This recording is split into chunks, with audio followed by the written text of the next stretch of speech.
നല്ല ക്രഞ്ചി ആയിട്ടുള്ള ഉഴുന്നുവടയുടെ റെസിപ്പിയാണ് കേട്ടോ. കാണുമ്പോൾ തന്നെ എല്ലാവർക്കും കൊതി വരുന്നുണ്ടല്ലേ, വളരെ ടേസ്റ്റിയാണ്. അപ്പോൾ എങ്ങനെയാണ് ഉണ്ടാക്കുന്നത് നമുക്കൊന്ന് നോക്കാം. ഞാനൊരു 2 കപ്പ് ഉഴുന്ന് വെള്ളത്തിലിട്ട് 2 ദിവസത്തേക്ക് വെള്ളത്തിലിട്ടുണ്ടായിരുന്നു കേട്ടോ. നന്നായിട്ട് കുതിർന്ന് വന്നപ്പോഴത്തേക്ക് നമ്മുടെ മിക്സിയുടെ ചെറിയ ജാറിൽ ഒരു 2 സ്പൂൺ വെച്ച് വെള്ളം ചേർത്തിട്ട് കുറേശ്ശെ ഞാൻ അരച്ചെടുത്തതാണ്. അധികം വെള്ളം ചേർക്കരുത്. ചേർത്ത് കഴിഞ്ഞാൽ നമുക്ക് ആ ഷേപ്പിലൊന്ന് ഉണ്ടാക്കിയെടുക്കാൻ പറ്റത്തില്ലേ. ഉഴുന്നുവട കഴിച്ചിട്ട് കുറേ നാളായി, അതുകൊണ്ടിട്ടാണ് ഇപ്പോൾ ഞാൻ ഉഴുന്നുവട ഉണ്ടാക്കാമെന്ന് വിചാരിച്ചു. പിന്നെ തണുപ്പും കൂടിയാണ്, നല്ല തണുപ്പാണ്. പിന്നെ ഞാൻ വിചാരിച്ചില്ല ഇത് റെഡി ആവുമെന്ന് വിചാരിച്ചില്ല. കാരണം എന്ന് വെച്ച് കഴിഞ്ഞാൽ ഉഴുന്നൊക്കെ ഇനിയും വെള്ളത്തിലിട്ട് കുതിർന്നൊക്കെ വന്നു കഴിഞ്ഞാൽ ശരിയാവുമോ എന്നുള്ളൊരു ഡൗട്ട്. അപ്പോൾ ദാ അരച്ച് വെച്ചിരിക്കുന്ന നമ്മളുടെ ആ ഉഴുന്നിലേക്ക് നമ്മൾ കുറച്ച് കുരുമുളകും നല്ല കുറച്ച് കറിവേപ്പില ഫ്രഷ് ആയിട്ടുള്ള കിട്ടിയിട്ടുണ്ട് കേട്ടോ. അതും കൂടി ചേർത്തിട്ടുണ്ട്. ഇതിൽ ഞാൻ പ്രത്യേകിച്ച് മസാലകളൊന്നും ചേർക്കുന്നില്ല. ഇനി ഒരു ഉപ്പ് ചേർക്കുന്നുണ്ട്. പിന്നെ ദാ പച്ചമുളക്, അധികം പച്ചമുളക് 2 പച്ചമുളക് ചേർത്തിട്ടുള്ളൂ കേട്ടോ, കുഞ്ഞുങ്ങൾക്കൂടെ കൊടുക്കേണ്ടത് കാരണം. പിന്നെ ഒരു 1/2 ടേബിൾ സ്പൂണോളം ഉപ്പും കൂടി ഇട്ട് കൊടുത്തിട്ടുണ്ട്. പിന്നെ ചേർത്തിരിക്കുന്ന ഒരു സവാള ചെറുതായിട്ട് അരിഞ്ഞതാണ് കേട്ടോ, അതും കൂടി ചേർത്തിട്ട് നല്ല രീതിയിൽ തന്നെ ഒന്ന് മിക്സ് ചെയ്ത് കൊടുക്കുക. മിക്സ് ചെയ്ത് കൊടുത്തതിന് ശേഷം പിന്നെ നമ്മൾ ചേർത്തിരിക്കുന്നത് ഇഞ്ചിയൊന്നും ചേർത്തിട്ടില്ല കേട്ടോ.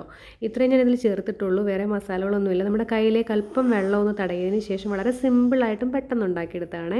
1 സ്പൂൺ അങ്ങോട്ട് വെച്ച് കൊടുത്തിട്ടുണ്ട്. അധികം നല്ല പെർഫെക്റ്റ് ഷേപ്പൊന്നും അല്ല എങ്കിൽ തന്നെയും എൻ്റെ കയ്യിൽ വെച്ചിട്ട് ഞാൻ ജസ്റ്റ് ഒന്ന് റൗണ്ട് ആക്കിയിട്ട് കയ്യിലൊരു ചെറിയ ഹോൾ ഇട്ട് കൊടുത്തിട്ടുണ്ട് കേട്ടോ. ഇത്രയേ ഉള്ളൂ സംഭവം, വളരെ ഈസിയാണ്. പിന്നെ എണ്ണയിലേക്ക് ഇടുമ്പോൾ നമ്മളൊന്ന് ശ്രദ്ധിച്ചാൽ മാത്രം മതി. ഓരോ പ്രാവശ്യം എടുക്കുമ്പോഴും ആ കൈ ഒന്ന് നനച്ച് കൊടുക്കാൻ നിങ്ങൾ മറക്കരുത്, എങ്കിലേ അതൊന്ന് ഇളകി നമ്മൾ എണ്ണയിലേക്ക് വീഴത്തുള്ളൂ. അത്രയേ ഉള്ളൂ, വളരെ സിമ്പിളാണ്. എല്ലാവർക്കും അറിയാം ഉഴുന്നുവട ഉണ്ടാക്കാൻ. പക്ഷേ 2 ദിവസം വെള്ളത്തിൽ ഇട്ടിട്ട് ഉണ്ടാക്കി നോക്കുകയാണെങ്കിൽ വളരെ ടേസ്റ്റി ആയിരിക്കും. നിങ്ങൾ വേറെ ഒന്നും ഇതിൽ ചേർക്കേണ്ട കേട്ടോ, അരിപ്പൊടിയോ ഒന്നും ചേർക്കേണ്ട. വളരെ ക്രഞ്ചി ആയിട്ടുള്ളതും വളരെ ടേസ്റ്റി ആയിട്ടുള്ള ഒരു ഉഴുന്നുവടയാണ്. ഇനി അതിനായിട്ടുള്ളൊരു ചട്നിയാണ് ഞാൻ ഉണ്ടാക്കിയത്. അപ്പോൾ ഒരു മുറി തേങ്ങ തിരുകി ജാറിലേക്ക് ഇട്ട് കൊടുത്തിട്ടുണ്ട്. പിന്നീട് അതിലേക്ക് ചേർത്തിരിക്കുന്ന പച്ചമുളക് ഞാൻ നന്നായിട്ട് ചേർത്തിട്ടുണ്ട്. നല്ല എരിവ് വേണം, അതിന് വേണ്ടിയിട്ട് നല്ല പച്ചമുളക് ചേർത്തിട്ടുണ്ട്, 3-4 എണ്ണം. പിന്നെ ഒരു കഷ്ണം ഇഞ്ചി, 1/2 ടീസ്പൂൺ ഉപ്പ്, ഇത്രയേ ഉള്ളൂ കേട്ടോ. അത് നല്ല രീതിയിൽ അരച്ചെടുത്തിട്ട് ജസ്റ്റ് ഒന്ന് കടുക് വറുത്തെടുത്തിട്ടുണ്ടായിരുന്നു. ഇത്രയേ ഉള്ളൂ, വളരെ സിമ്പിളായിട്ടുള്ള റെസിപ്പിയാണ്. അപ്പോൾ നമ്മുടെ 2 ഞാൻ ഫ്രൈ ചെയ്ത് കാണിക്കുന്നുള്ളൂ, ബാക്കിയുള്ളത് ഫ്രൈ ചെയ്യുന്നുണ്ട്. ഇപ്പോൾ 2 ഫ്രൈ ചെയ്തെന്ന് കാണിക്കാമെന്ന് വിചാരിച്ചു കേട്ടോ.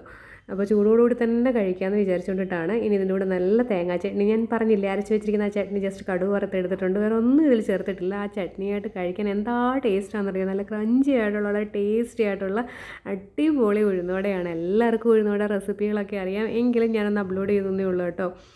അപ്പോൾ റെസിപ്പികളൊക്കെ ഇഷ്ടപ്പെടുന്നുണ്ടെങ്കിൽ ലൈക്ക് ചെയ്യാനും ഷെയർ ചെയ്യാനും മറക്കരുത്. ഇതുവരെ ചാനൽ സബ്സ്ക്രൈബ് ചെയ്യാതാണ് കാണുന്നതെങ്കിൽ ഒന്ന് സബ്സ്ക്രൈബ് ചെയ്തേക്കണം. അപ്പോൾ നമ്മുടെ നല്ല ടേസ്റ്റി ആയിട്ടുള്ള, അതുവേ ഞാൻ കാണിച്ചില്ലേ, നല്ല സോഫ്റ്റുമാണ്, പുറത്ത് നല്ല ക്രഞ്ചിയുമാണ് കേട്ടോ, നല്ല ടേസ്റ്റാണ്. അപ്പോൾ ഇടയ്ക്ക് ആ കുരുമുളകൊക്കെ ഒന്ന് കടിക്കുമ്പോൾ നല്ല ഒരു എരിവൊക്കെ കിട്ടും. അപ്പോൾ അടിപൊളി ഒരു റെസിപ്പിയാണ്, എല്ലാവരും ഒന്ന് ട്രൈ ചെയ്ത് നോക്കുക. അപ്പോൾ നെക്സ്റ്റ് റെസിപ്പിയുമായി കാണുമ്പോൾ bye, thank you for watching.